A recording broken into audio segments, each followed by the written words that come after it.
Well, my name is Jolie Weiner, and I'm in the Kansas Honey Producers Group. And this program is sponsored by the Kansas Honey Producers.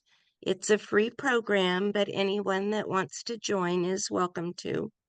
We do these on the third Thursday of the month.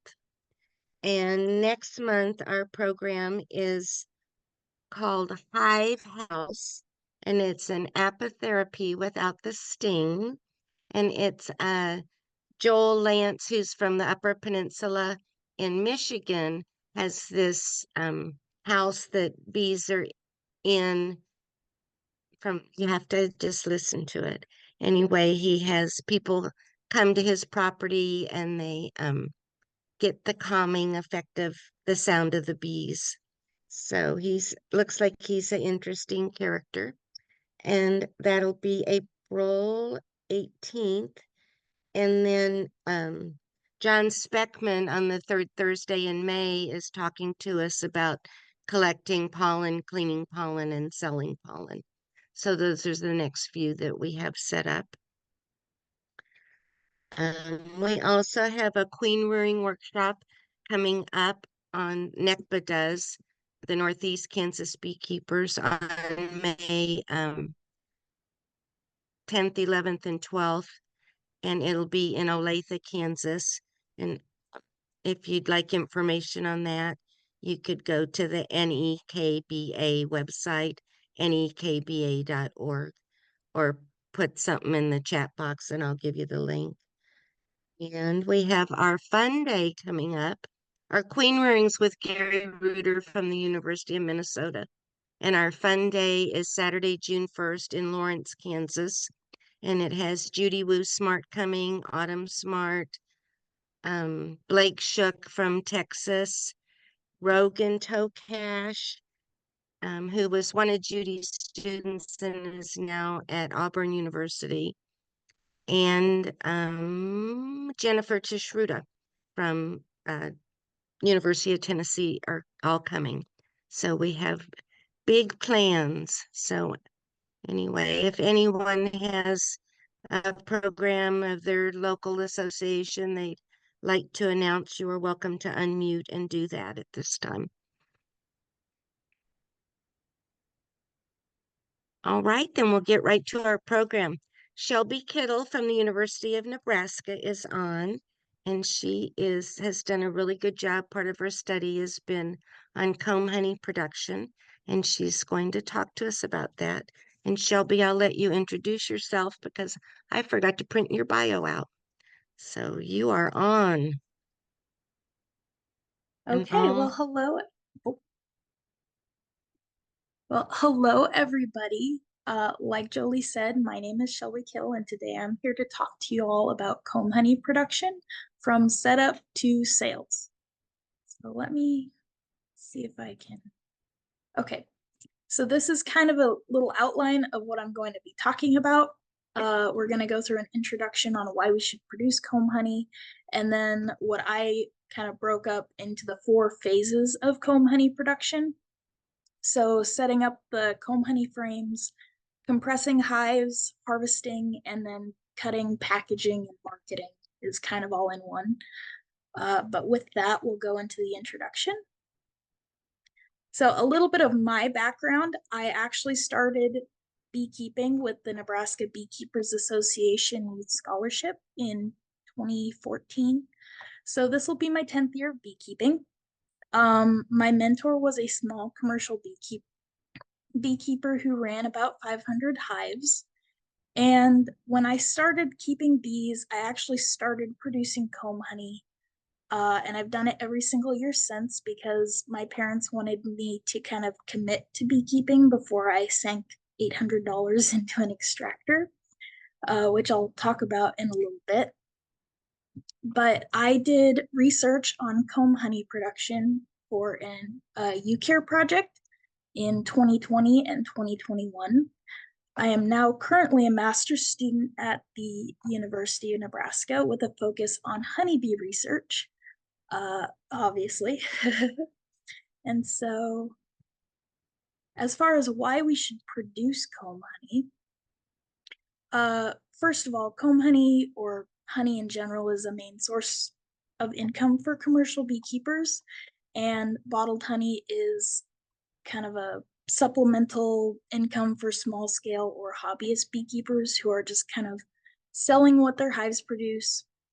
The average price of liquid honey is $8 to $10 a pound retail. The average price of comb honey is $15 to $20 per 12 ounces or 3/4 of a pound. So, a few fun facts. The honey extractor was invented in 1865, but before that, comb honey was really the only way that people could purchase honey for sale. There wasn't really an efficient way of getting the honey out of the wax, and so beekeepers just sold it like that. It's also considered one of the three arts of beekeeping. Queen rearing and mead making are the other two, and the wax is completely edible. So you can eat the wax and everything. I just pop it in my mouth. I eat way too much of it when we're doing when we're processing it. Um, but it's really good on toast, cheese and crackers, ice cream, and a bunch of other things. It's really good in chocolate. There was a chocolatier that used to make some comb honey candies for us for a special event that we had. I don't know what happened to him, but I'm really disappointed that he disappeared. So, as far as bottled honey versus comb honey, some advantages to bottled honey is that consumers recognize it readily. They've seen it all over shelves in grocery stores and things like that. It has an indefinite shelf life, and the frames can be reused. So you extract the honey and then you give the wax and the frame back to the hives to refill every year. Uh, One of the disadvantages, though, is that it's easier to produce, and so everybody produces it. And that means that you're in direct competition with most beekeeping operations, whether they're small or whether they're commercial. So, the advantages of comb honey is that it is higher quality and it's now considered a value added product because not many people produce it. It helps diversify from larger operations that only produce liquid honey, and there's less processing equipment required, and I'll go into that in a little bit. Some of the disadvantages, though, is that it is more difficult to produce unless you have the information that you need to produce it, and we'll obviously cover that in this presentation. It's more labor intensive, and you have to set up the frames again and again, year after year. It's also more energetically costly for the bees to produce. Every pound of wax, it takes 8 pounds of honey to produce that. So it's 8 pounds of honey to 1 pound of wax. It takes more for them to create comb honey year after year. So for our first phase, this is getting into the setting up the frames.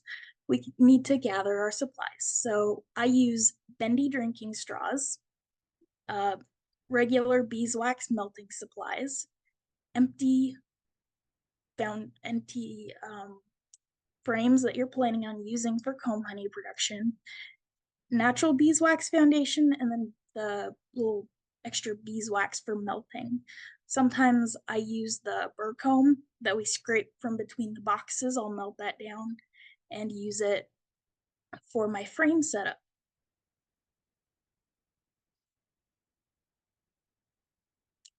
So the next step is to locate the 100% natural wax foundation. It has to be natural foundation because it needs to be edible and safe for human consumption.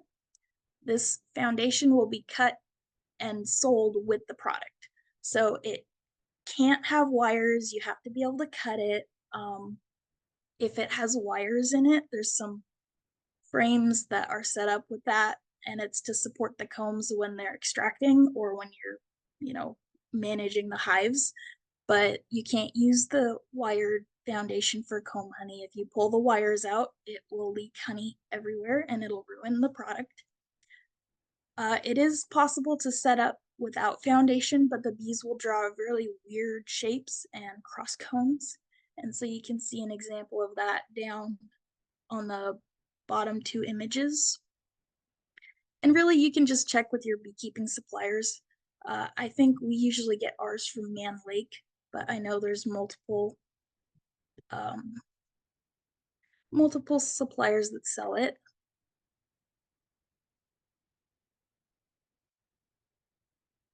And then next we melt wax using the double boiler. So don't leave it unattended and make sure that you're paying attention to safety when you're melting this wax. I prefer using a tall, skinny pot, and I'll get to that in a moment, but I don't want to use short, squatty pots, and you can kind of see what I'm talking about in the images below. But it doesn't take as much wax to make the puddle or the amount in the pot deep enough to dip the straw into. And so that's the reason for that. But basically what I'm doing is I'm dipping that straw into the melted beeswax. Well, first I put my foundation into the frame and I kind of hold it there.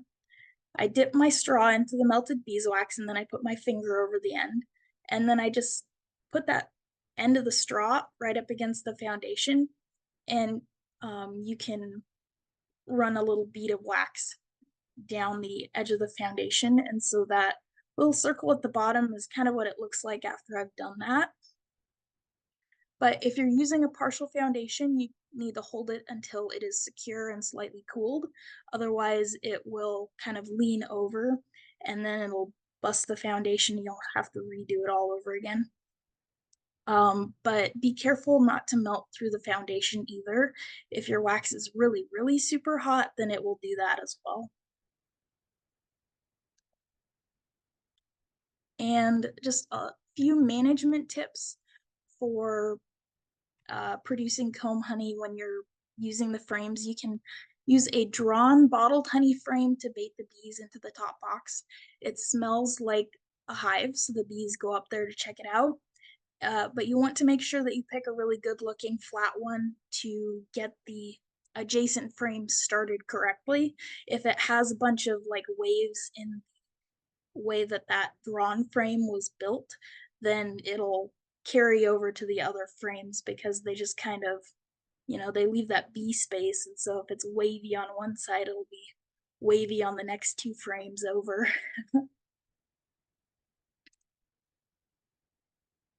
Next step is the hive compression, and it is exactly what it sounds like.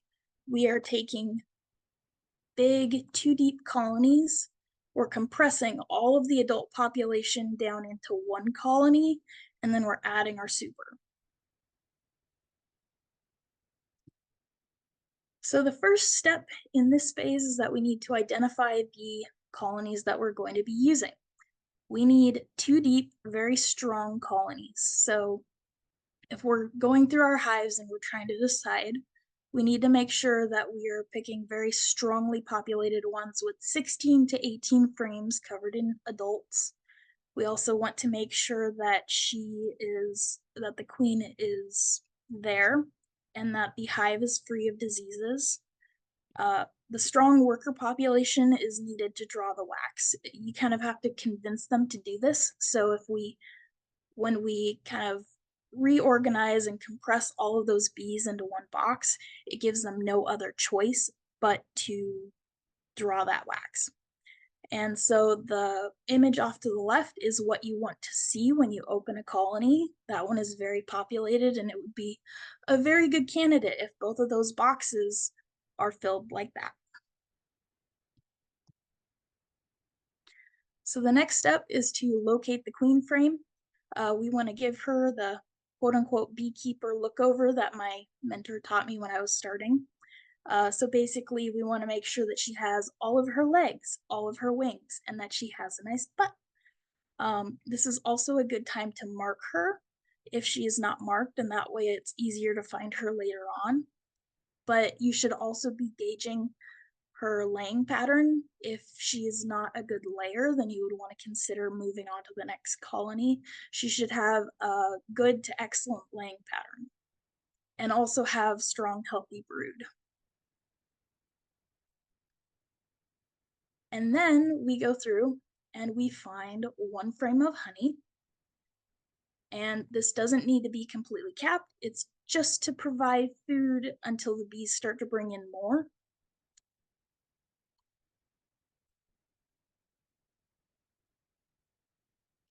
And then we find one frame of pollen.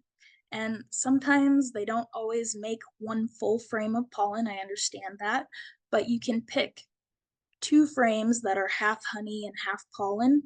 So then I guess total, you'd have one frame of pollen and one frame of honey. And the pollen is just to ensure that the hive has enough protein to feed the brood when you're first organizing this box and putting it together. And then we start looking for the brood that we're going to be putting in this box. And so we want to find open and capped brood, a mixture of both. I usually do 1 to 2 frames of open brood, so the egg and larvae stage. This can include the frame that the queen is on. Typically, she's located around eggs because that's what she's doing, is laying eggs. And then I usually do 5 to 6 frames of capped brood. And our goal is to put as much brood into this box as possible. That helps provide the extra population later on that's also needed to produce the wax. And let's see. Yeah, so there can be, I'm not sure what the uncapped frames in center and capped around them. Oh, I remember. So you put the open brood in the center of the box and then you put the capped brood around them. I think if I'm correct, the next frame or the next slide, here we have kind of a visual diagram of what we're looking for in the box that we just organized. So we put the food on the very outside because it doesn't need to be temperature regulated. We put the open brood and the queen in the middle of the box, and then we place the capped brood around it. Finally, we will put a queen excluder on, and then you will place your honey super on top of that box, and you will shake the rest of the bees into the bee box. So that's the step. You're basically making sure that the queen is in the bottom. I usually take an extra deep body out there with me, and I organize all of the frames with the queen and all of that into a different box so that I know that she's there and everything's ready to go. Then I move that onto the bottom board and shake the rest of the bees into the empty super. But you want to make sure that you add a queen excluder because when we limit the amount of space that the queen has to lay eggs, she will go up into that brand new wax that they're creating unless you put a queen excluder on to keep her down in the bottom box. So shake the bees into the empty super, and then they will congregate on the outside of the box for 24 to 48 hours. The image off to the left is kind of what it looks like. It looks like a lot of chaos, but I promise they will go in.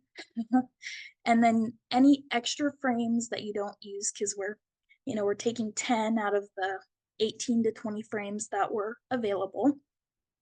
And you basically use the rest of the frames that are left over to strengthen other colonies in your yard that need it.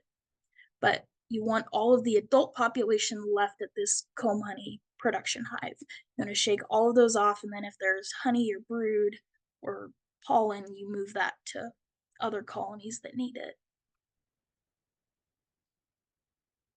And a management tip, when we are compressing this population down, swarming is definitely a possibility, and so we are trying to avoid that at all costs. I usually check these hives a little bit more frequently than I do the regular managed colonies because they get honey bound really fast during nectar flow. So you can remove full honey frames to free up space for the queen to lay. That helps kind of decongest them and it gives the queen more space so that they're functioning normally. And then you can either, again, give those full frames to a colony that needs it. They shouldn't. If that's the case, then you can extract for an early season honey in that instance. Another thing to look out for is honey-bound colonies.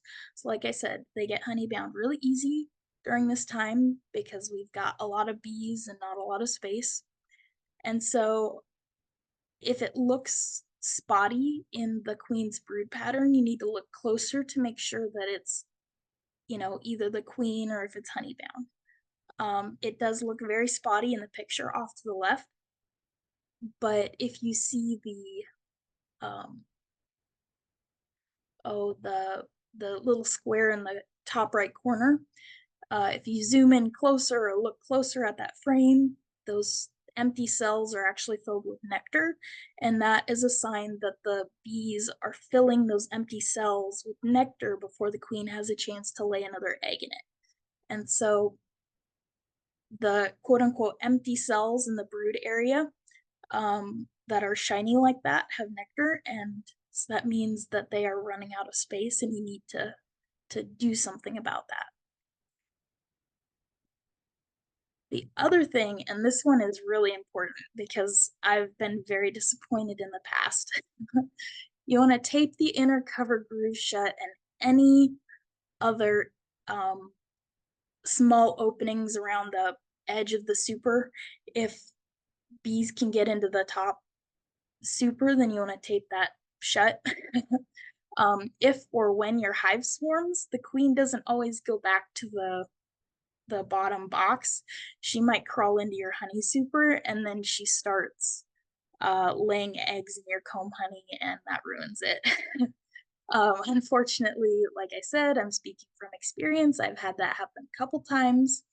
And the best way that I've found to prevent it from happening is to just put a little duct tape over that inner cover groove. That's the only thing that I can think of that she found that would have let her into that top box. And then you can also bait bees into the super with a drawn extracted frame, like I said earlier. You can also rotate or checkerboard frames to stimulate building and filling. So bees prefer to build in the center of the box, and if they're filling out those center frames but they're not touching the outer ones, you can basically move the outer frames in towards the center and give them a gap so that they know that there's extra space. You just sandwich those between two drawn or partially drawn frames. That will also help draw out the other frames straight. And phase 3 is harvesting, which is kind of the fun part. So the first thing that we want to do is open the hive.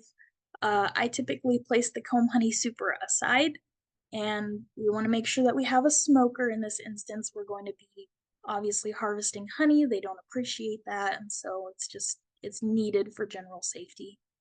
I usually check the colony health first and make sure that they are queen right, not honey bound, etc. This is also a good time to kind of prepare their hive for overwintering. It gives them a chance to store honey for the winter by adding a second deep or brood chamber to the colony at this time. Comb honey is the period in which we produce it. It kind of butts up against the very beginning of our Varroa treatment threshold. And so usually you only have one shot to produce a box. And if they're not filling it out, you still have to harvest it, take the honey off so that you can treat. And so at this time, you get your hive ready for winter and you let them have a chance to bulk up on the fall forage that people don't typically like to eat, like goldenrod or smartweed. Those are honeys that aren't as palatable, and you want to make sure that that's not in your comb honey that you're harvesting. So, go ahead and do that.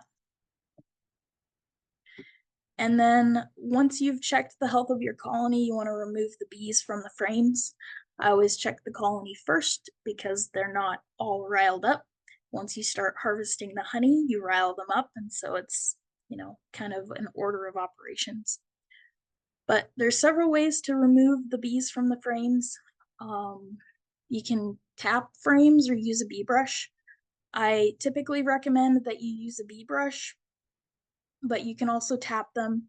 The key with that is gentleness. If you tap the frames too hard, it will crack your comb and it will fall out of the frame because it's that natural foundation and it is not as strong as the plastic stuff that we typically extract. You can also use a smoker. That's a decent way, but you have to be very careful about the ashes that are coming out of the smoker and overuse. If you use it too much, then the comb honey will taste ashy.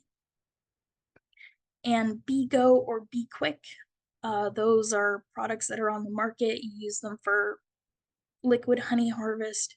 It's not ideal for comb honey because of food safety reasons and potential contamination. We're eating the wax with this product, and so we want to make sure that the wax is clean when we harvest it.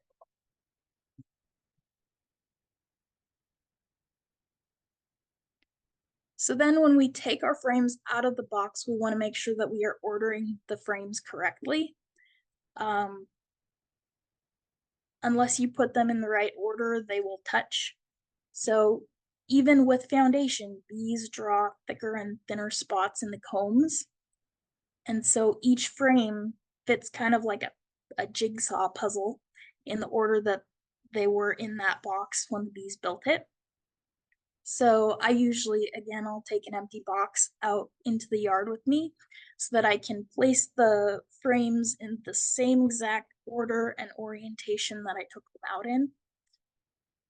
You want to make sure that the cappings aren't touching because that signals that you had the order wrong and it will touch and then the cappings will break and then it'll leak and it's a big mess. Um, the key thing with harvesting is if there is honey in the bottom of your box, cappings or comb are broken and leaking, and there should not be honey in the bottom of your box. You want to take care of those frames right away, otherwise the honey will drain out and it'll ruin your product.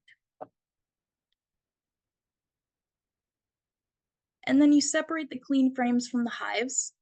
Um, I cover the extra super that I'm using between picking frames out so that the bees don't smell the honey and go back in the box. And then after each harvested box, you get an empty one back. And again, if there's honey in the box, something is wrong.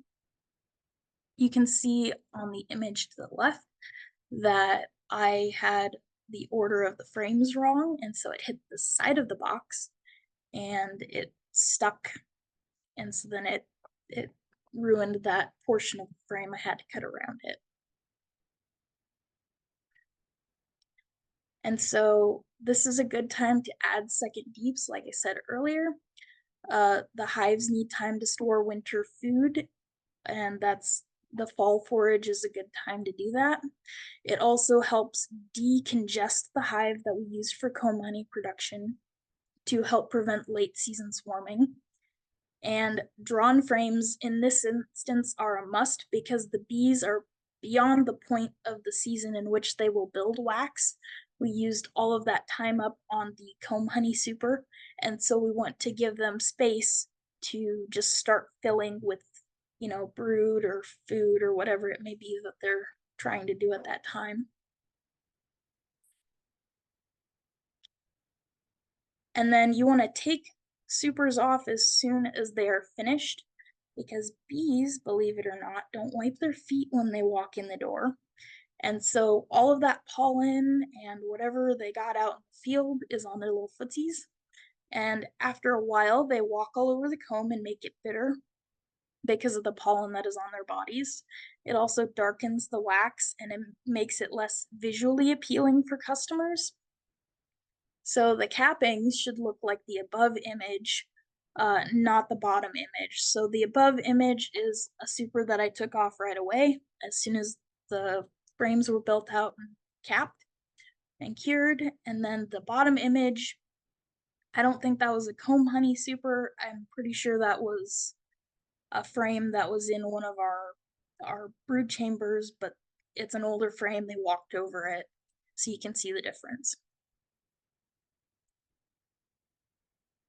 You should also freeze all of your supers before you cut the honey.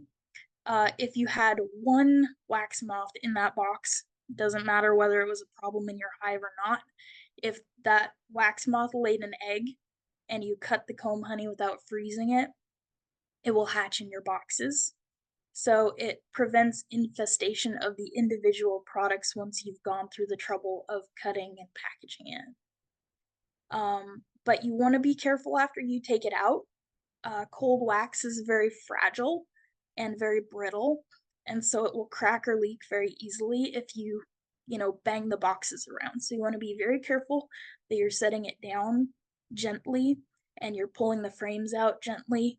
I usually let it sit for a couple hours before I start trying to work with it. Um, that way it's less likely that I'm going to damage anything. And then phase 4 is the cutting, packaging, and marketing portion. And so I have a few different images, um, but we'll get to those in a little bit. So the first step that you want to do when you're thinking about cutting your product is to pick your packaging first. You want to think about what your customer base is like. Do they know what comb honey is a big question that you need to ask yourself. Uh, and I'll get to that in a moment with the marketing, but most people only sell the large squares. When I did my comb honey, I used medium supers, so I had extra space around the edge. Shallow supers were specifically designed for comb honey, but it leaves no wiggle room whatsoever. So if the bees don't fill that frame, then you don't really have a product, especially if you're only selling the large squares.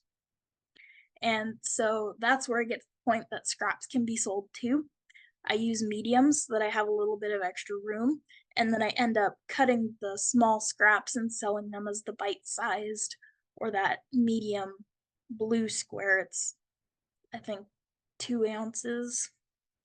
But down below are some other examples of packages. We've got the little condiment cups that I use for the bite size. You can get those in bulk at Sam's Club or Costco. They cost pennies a piece. And then you can get little Tupperwares at Walmart or Dollar General or Dollar Tree, whatever you have around. The boxes you usually have to purchase from suppliers, so Man Lake, Dadant, things like that. I typically cut and package mine into the clamshells that you see more towards the center. They're the ones that just have the little lid that flips over and kind of clamps shut. And then the queen line jars off to the very far right, those are a lot more expensive. They're, I want to say, $1 or $2 a package. So they're not as economically feasible unless you're producing comb honey for like a very high end market. But those are what you would use if you're going to show your comb honey product at like state fair, county fair, competitions. That's typically what that is packaged in. So there's a use for it. And then you want to freeze your boxes if you can. I typically try to freeze entire frames to prevent pest damage. But you can also freeze the individual packages and kind of cycle them out if you don't have the same amount of freezer space that you would need to put an entire box in the freezer. I know some people don't have that big of a freezer, so that's a way you can get around that. But again, frozen combs are extremely fragile. I can't say that enough. Rough treatment will crack the cappings, and you want to make sure that you let the boxes warm up before you try to cut it because honey gets very stiff and thick when it's cold, and the wax is very brittle. So it will ruin your product if you try to cut it while it's still cold. But as far as the cutting process goes, the list off to the left is kind of what you need, and that is also an image of what my setup looks like. So I have a cookie sheet to catch the drippings, and then I have like a cookie cooling rack or like an oven rack that I set over top the cookie sheet to keep it upright. I use a very thin paring knife, and honestly, with this, the cheaper the better. The thinner the blade, the cheaper it's made, the easier it is to cut comb honey. And then you want a package template. The little plastic square out front, that is an example of the one that I made to fit the clamshell boxes. You'll also want the empty packages that you plan to use and space for scraps. I usually get the little aluminum roaster pans at Walmart or the grocery store, whatever, wherever you can find it. Yeah. So as far as how to cut the frame, I usually start out by cutting around the edge of the frame to get the wooden portion out of it. I stick that back in the box that it came out of. But again, medium supers allow for a little bit of wiggle room, so the image off to the right shows that really well. The top image is what an ideal frame would look like, so that's a perfect world. Bees made all of it, they capped it and cured it and everything. The bottom image is what sometimes happens. So you can see there's spots where they aren't completely capped. It doesn't make 4 full boxes of comb honey. And capped honey is shelf stable. Open cells or nectar cells are not. And so you don't want to sell that because it does have the potential to ferment. And then scraps can be sold too. So the little spaces on the bottom of the frame, on the edge of the frame, wherever it doesn't fit into a big box, the green squares and rectangles right there kind of outline where you could get scraps from. And that literally helps you cut your losses. Ha ha ha ha. Sorry for the bad joke. Um, but the other thing I'd like to mention when I pick up the frames to cut them, I will kind of look over both sides. And let's say the first side is what the top image looks like, and the second side is what the bottom image looks like. I would actually put the good side facing down so I can see where all the imperfections are so that I can cut around them. But yeah. And then marketing. So again, you have to figure out your target customer. How do you appeal to them? How do you um, let them know that you're a business?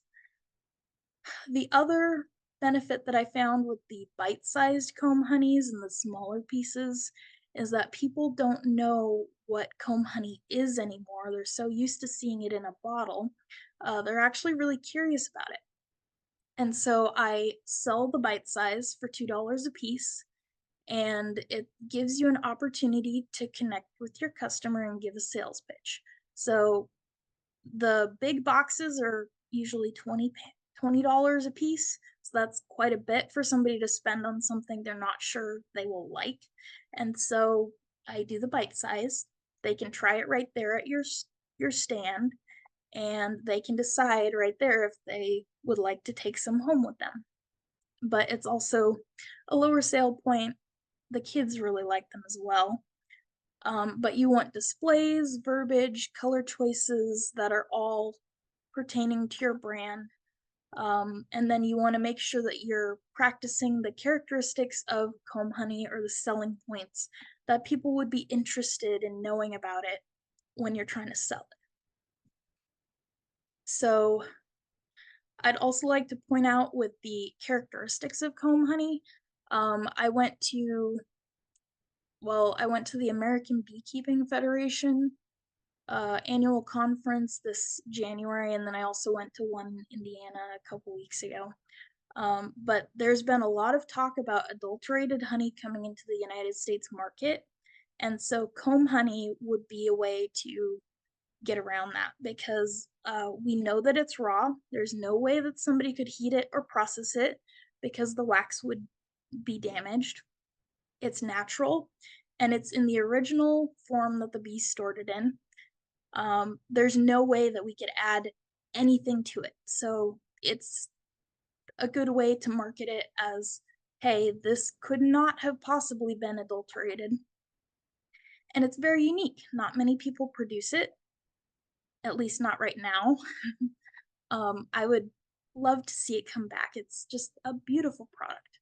Um, one of the little lines that I use when I'm selling it is that it still has the bee's seal of approval, the original wax that it was produced in. And then the other one that I like to use is comb honey is like a little taste of summertime. It's definitely a product that you taste and you think about warm, sunny days and things like that. So those are just a couple of my um, verbiages that I use when I'm talking to people about comb honey, especially when they don't know about it. It gets them interested enough to try it.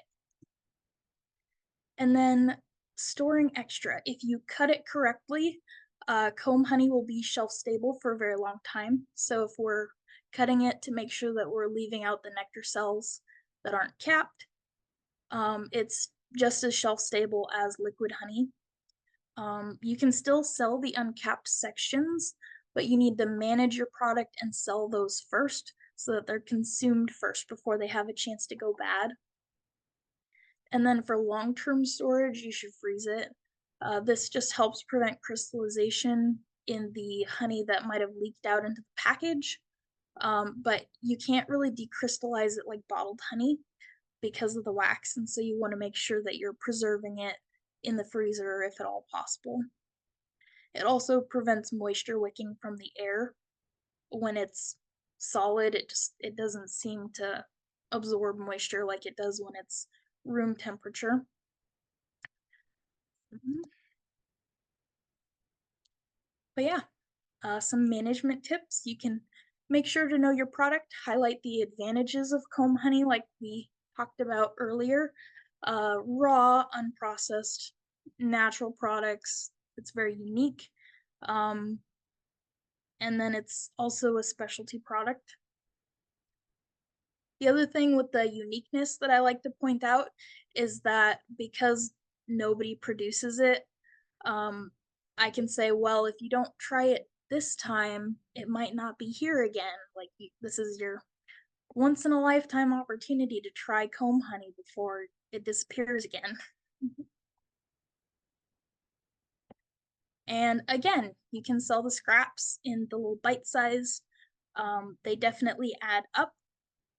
When I was selling them for $1 a piece, they would add an extra $80 to $100 extra per box on top of the 1 pound containers.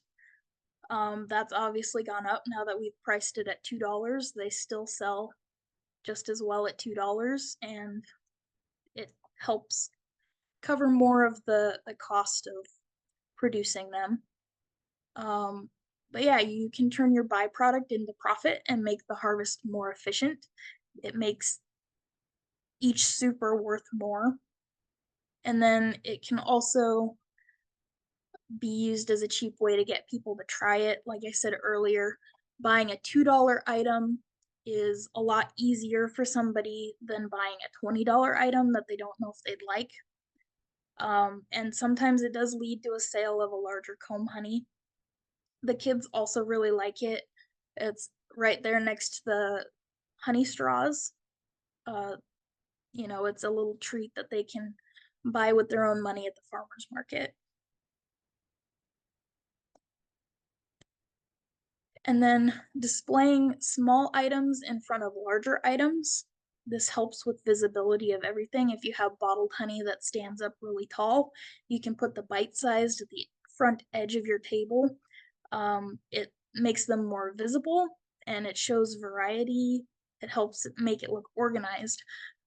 But also, the kids that are coming up to your table, that's the first thing they see because it's eye level. And so they start asking questions about what comb honey is and all of that fun stuff. And with that, I would like to thank you all for listening to my presentation. Dr. Judy Woosmart is my advisor, and she had a big portion of the reason that I helped make this presentation and did my research. And the UNLB lab technicians and the other students helped me conduct this as well. But if you have any questions, you can reach me at my email or you can call the University of Nebraska Lincoln B Lab. But with that, I will go ahead and start taking questions. And it looks There's a like I'm couple right on. questions in the chat, and I had a Yes. question. 9 or 10 frames in a super. Yes, so you want to put all 10 frames in the super because if you don't, it's just like if you're building out a brood box. If you give them that one frame of extra space, they'll make everything wonky and they'll connect things that they're not supposed to. And you mentioned using a smoker if you had to. When you use a smoker, did you know the bees will kind of make a little hole in the cappings? And so that's a good reason to try not to use one. And you didn't mention if you drain the comb honey when you cut it. Yes, so do I drain the comb honey when I cut it? That's a good question, and it depends on what you're producing it for. I find that the everyday consumer doesn't really care. In fact, they probably like to see that space filled with something that they can eat instead of just, purchasing air like in a chip bag.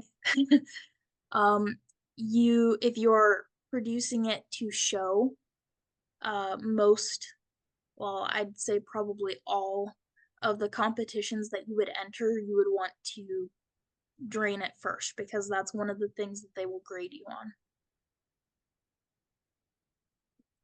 And then another question is, how often does the hive compression result in swarming?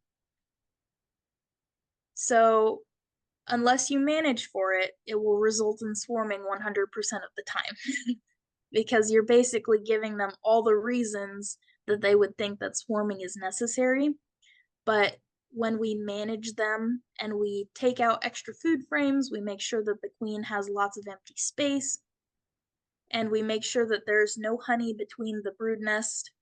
So, like the top of the frame, we make sure that there's no honey between the brood frames and the comb honey super that basically signals bees to build upwards. And then another comment, I love the idea of the bite size. I'm going to do that. That was from James Carpenter. I'm not seeing any other questions.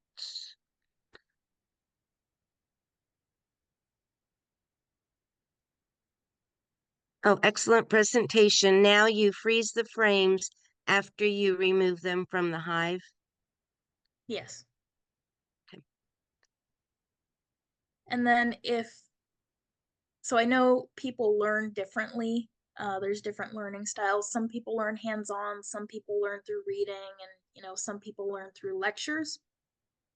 I will shortly be coming out with a comb honey neb guide. So it's basically an extension publication that will be free through the University of Nebraska. If you want to read step by step, I also have little checklists in there to kind of walk you through the steps of what you would need to do this process as well. It's not out yet, but I'm hoping it will be out by the end of the summer so that people can read on the comb honey production process as well. Any other questions?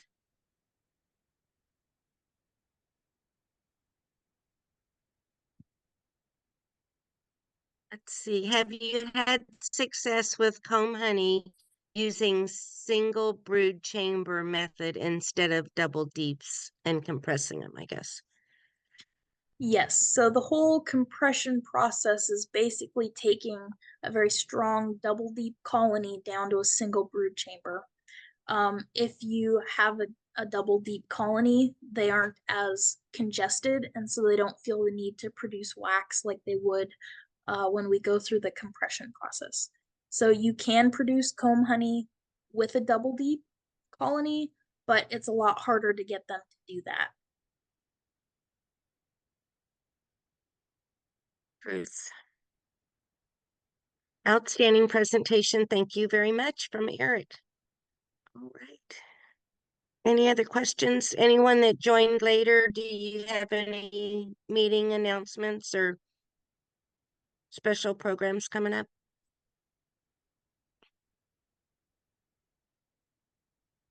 Okay.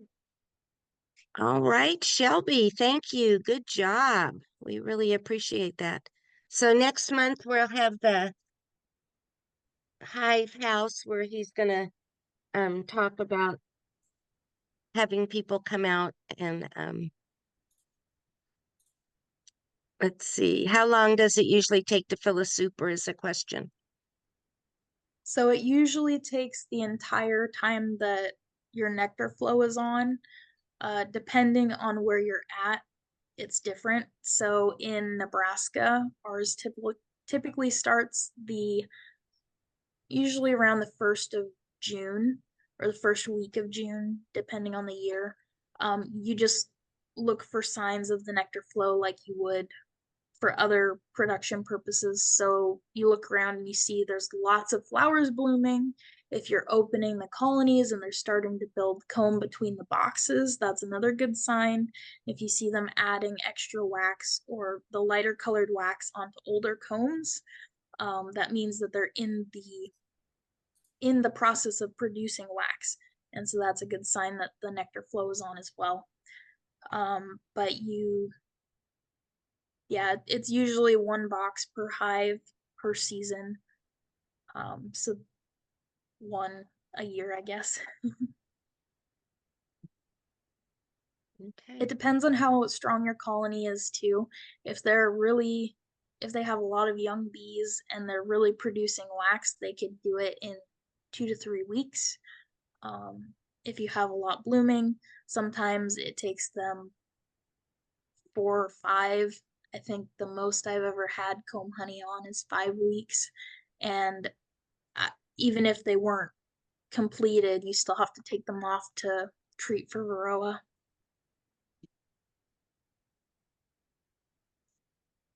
Very good. All right, Hey, everyone. Thank Jolie. you.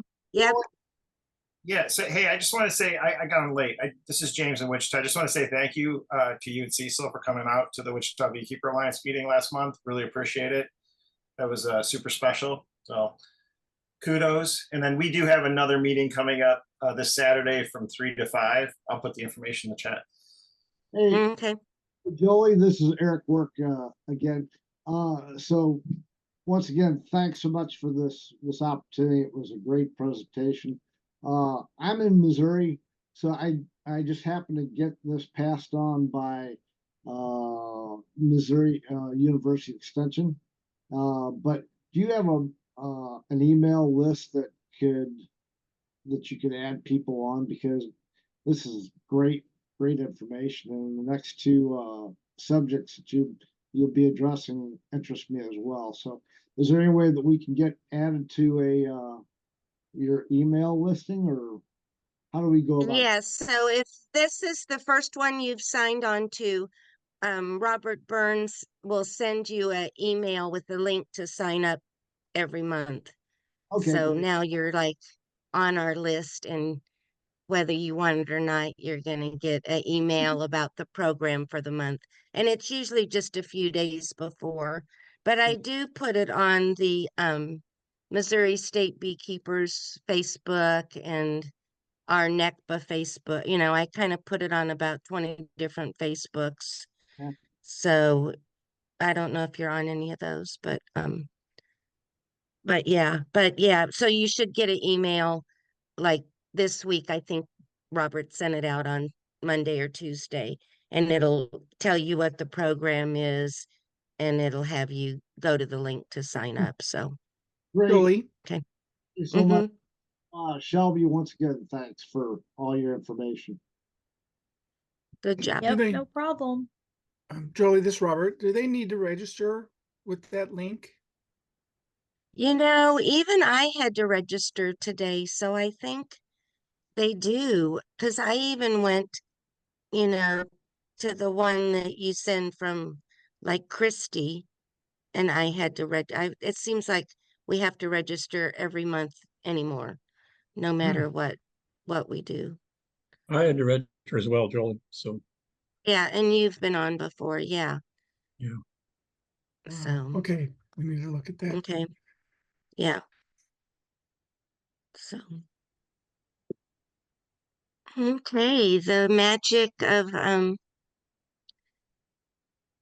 yeah, so this James Carpenter who was just speaking, he started a new club last year in the Wichita area, which has like 3 or 4 groups. And it's a great group. They do a lot of um at the hive things, and he put his card on there if any of you are in the area and want to go to some of those meetings. So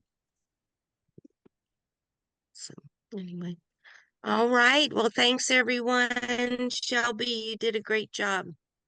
So thanks everyone. So I think we'll see you next month. Jolie, I did have a quick question. Mm-hmm. Did you happen to catch how many people were here today? I usually put the number of attendees in my CV. Oh, yeah. I think the highest I saw was 29. So, okay. And All this, right, thank you. and I'd say when I checked, there was 27, Shelby. So 27. Oh, good. So, the, yeah. Okay. and I do have a question. Do you all do anything with the Heroes to Hives? Are you familiar with Heroes to Hives program? And do you, We are familiar with it, and our Buck Bradley, who's in our group, just is the regional person for the other group, the Hives to Heroes. Let's see. yep. I might be saying it wrong. Hives, It's Hives to Heroes is different than Heroes to Hives. yeah, and he's with the Hives to Heroes. Hives to Heroes. So Yeah, he's with Hives so to we Heroes. don't do anything with Heroes to Hives, but GPMB is Great Plains Master Beekeepers is very invested in the Heroes to Hives program. Right, they are. Just wondering if Kansas has got any representation with the Heroes to Hive program. So the No, our local Northeast Kansas Beekeepers program, we've had a military first responder mentorship program going for, gosh, 7 or 8 years where we sponsor, start a hive and provide a mentor and education. But that Heroes to Hives just hasn't worked their way into Kansas yet, I guess.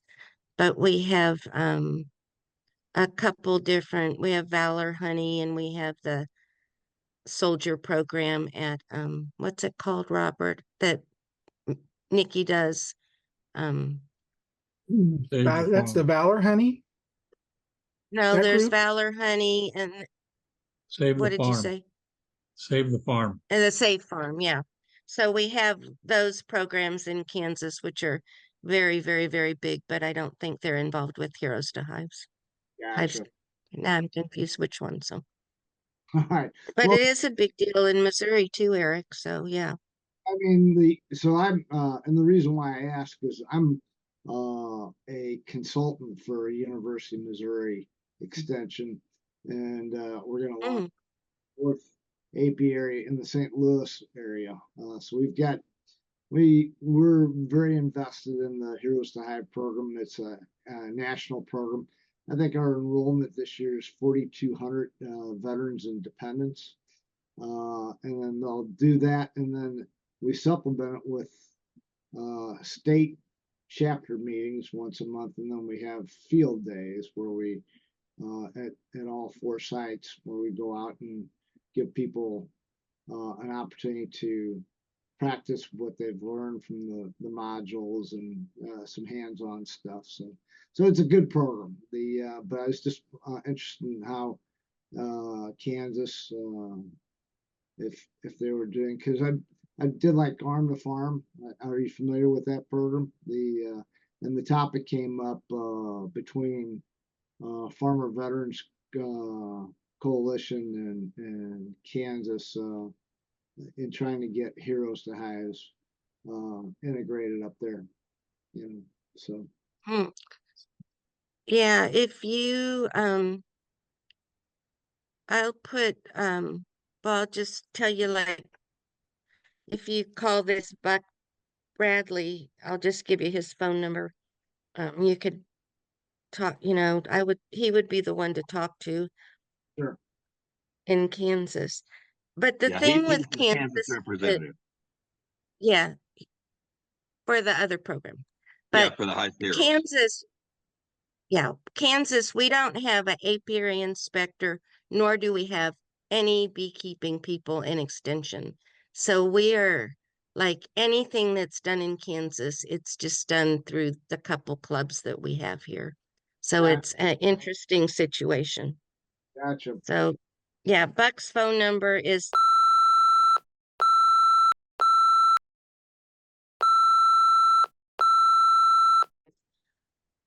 and he's a real go-getter. He's really a cool guy, Buck Bradley.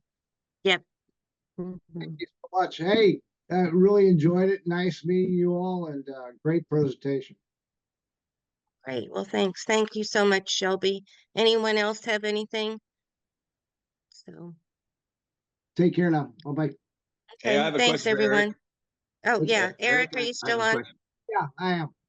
This Okay. is Marty. I work at the VA over here at the VA hospital in Kansas City. Okay. Does the VA hospitals down there down towards St. Louis, do they have programs too or anything like that? You know, I am not aware of anything at JB or Cochrane. That would be the two hospitals that I'm aware of, right? The veteran hospitals, Cochrane and Jefferson Barracks. Well, we've had for the last 2 years, we've actually had a couple hives in the VA classes and everything else. The Midwestern Beekeepers Association, Missouri Beekeepers, are working with them. And the thing is, they've died both years, and it's partially because lack of participation on their side. But we're just kind of trying to figure out what we're going to do. Basically, I think we're reaching out to Mohives, and Mohives is going to work with us. So Mo Hives is in help. Kansas City, correct? Mo Hives is in. Yes. Yeah, saw an article from there, but I know John Fuller, who's with Extension down in Poplar Bluff, is working is there a veterans hospital down there in Poplar Bluff? Okay. I'm asking a question. Okay. Oh, no clue. I don't know. I just know the only one I know of right now is the one here in Kansas City. Well, and then there's a VA in Columbia too that had some involvement. But yeah, I'm sure, and I'm on the national board for Heroes to Hives, so we'd like to extend into VA, and I know there's some work with the VA in other states, but yeah, we think it's a great therapy. It's definitely great for our veterans that are coming back, and I mean it's a veteran run program for them and their dependents. So I've been involved in the program for 4 years. I'm retired from the military as well. So, but yeah, I appreciate it. I was just curious if there was any other around the state that you knew of. yeah. So. Hey Marty, maybe we can be in contact. As far as if you want to pursue something with that, for the area or get involved with University of Missouri Extension. All depends. Okay. I know we've got an apiary in Warrensburg, so as well where we do the field training. So Okay. I'll put my contact information in the chat. Okay. Okay, that'll work. And I'll definitely I'll probably hear you on this there usually get on here every month, so and I probably will see you down at the B Day down in Warrensburg. So All right, sounds good. all right. All right, let me get this typed in there and drop off here. Okay, So, appreciate it. yeah, my phone number, my email. Thanks so much, you all. Take care. Thanks, Eric. All right, bye-bye. Thank you.